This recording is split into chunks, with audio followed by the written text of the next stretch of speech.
Nibiru, latest, Planet X, Nemesis, Wormwood, Red Kachina, Terral, Blackstar, Astronomer, Death List, Insider Exposes, Revelation Events, Leak Project. Part 2 of the Terral Blackstar podcast. There is no force on our planet that can do this. This must come from the outside. And the subatomic particle flow must be from another star. Must be. So there's evidence like this has convinced me that there is something out there.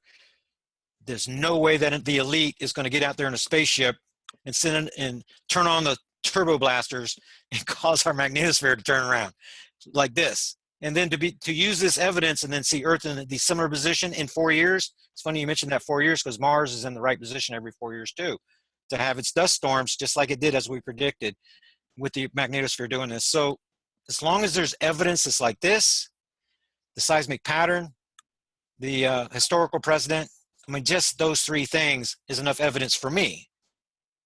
But there's a lot more. There's a lot more evidence than that. You guys can see the strangeness of what's going on with the governments. Things are getting crazy. It's like a full moon all the time out there.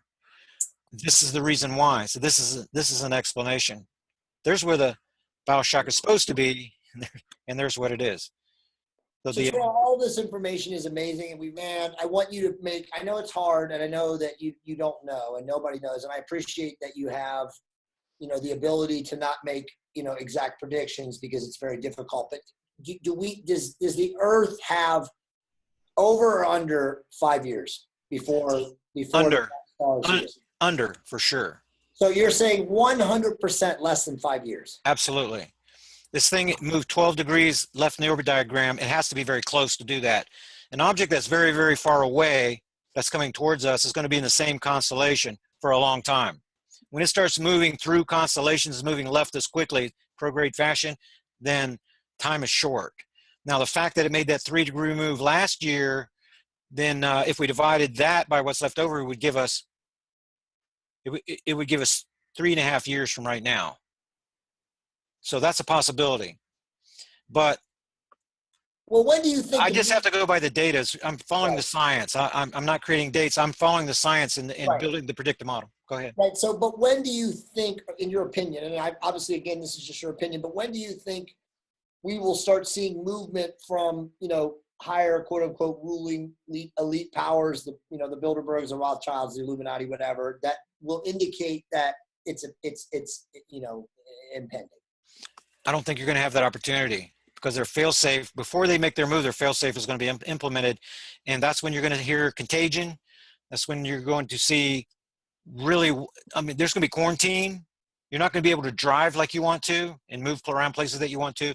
You're going to be extremely limited whenever they execute their fail-safe. You're going to be too busy trying to protect yourself and your family to worry about what they're doing. That's going to be the plan. You're going to be, it's like a magician's trick. He's going to have you looking at the pretty girl while he's over here doing the trick. So you don't think they would just start World War III in lieu of that? And then that would be the backup plan, the contagion? Or do you think the contagion is just optional? Suppose that could be, that could help them get rid of the military contingent that they're not taking with them. Right.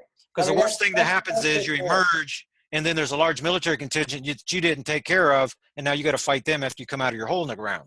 Right. That's what Gerald's prediction is. Gerald's prediction is that World War III starts before any of this, before it shows up and blah, blah, blah, because it's easier to reduce population in that regard too. So very near whenever they're going to leave though, because bad things can happen with the war, with the type of the war you're talking about, especially talking about nuclear war.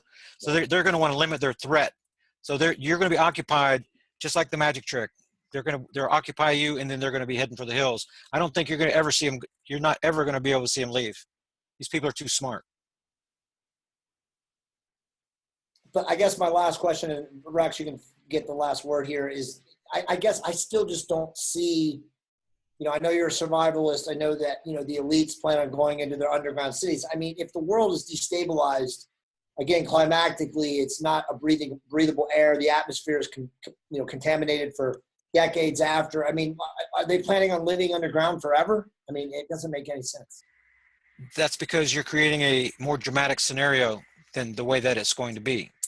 especially with the help that they're going to have from their friends. I got you. So you're saying that underground people will be underground less than a year. Absolutely.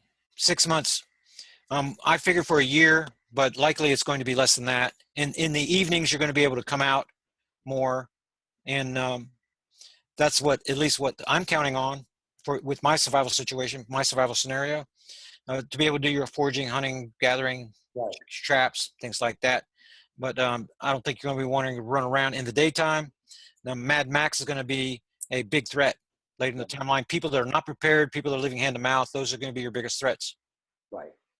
All right, man. Well, I'm on your newsletter list, so you better. Hopefully I get warned. I get a preeminent strike email letting me know I need to get the hell out of Dodge. Yeah, you will. Just keep up with the reports. Even if people just go to my YouTube channel, I mean that's free. Then a free link to each newsletter goes in the description box of all of my updates that come out on Thursdays. So at least they can get a hold of the newsletter. If you can't support, if you don't have $25 a year, then share my videos and help to get other people maybe to support the research. And I appreciate you guys having me on. And awesome. Well, we appreciate you. Yeah, let me just say something real quick if I could. I wanted to thank you, Terrell, because I appreciate you spending this time with us. I know you're very busy, and you brought some great information to the table. You know, we kind of put you on the spot a couple times there. And one of the things that I really appreciate, at least about the research that I've done and with Leak Project and just how I think, I appreciate everybody's beliefs. You know, I mean, if you are bringing something to the table that is beneficial, if your heart's in the right place, I don't have to agree with everybody about everything. As a matter of fact, I don't know anybody in the world that I agree with all the time. And I think it's nice to have those opportunities and, you know, maybe conversations about different things, because we can also come up with a formula and then maybe come up with an even better solution. So, you know, it's just great to speak with you, and I appreciate it. I do want to recommend for those that have a chance to listen to this podcast, if you haven't been to leakproject.com, make sure to go to leakproject.com, because we have exclusive content there, and also subscribe to our YouTube channel, youtube.com/clandestine time lord. But hopefully, Terrell, I'll have the opportunity to speak with you again sometime. For sure. I'm looking forward to it. Thank you guys very much again. Yeah, Terrell, you're a really highly educated guy. We really appreciate your time. And again, thank you so much for coming on the show, and we'll be in touch. Okay, thank you. Awesome, brother. Take care. Thank you so much.